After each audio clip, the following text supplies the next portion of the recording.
तो देसी ठेका के इस शॉर्ट वीडियो में आए गए हैं हम अचेत राम, और चेत रमुआ कहूँ हेराएगा है। इन्वेस्टर समिट के अंतर्गत बहुत खाने पीने की व्यवस्था है, और यह जितने लोग हैं इनके पास एक टाइम है, एक खाना खाए न दे हैं, तो ये चक्कर में हो रहा है बवाल। बहुत लोग कहते हैं जब अत्ती दूर जाएगा तो खाई न तो कैसे काम चलियो, कत्ती देर तक भूखा रखियो।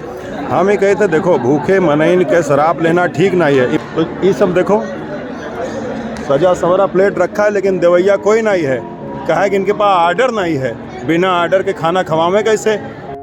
खाली गिलास कुल्हड़ देख देख के मौज लिया जा रहा है, और कुछ लोग तो खाली ढकना खोल खोल के सूंघ के चले जा रहे हैं। अरे सूंघे तो नहीं कोनो मनाही है।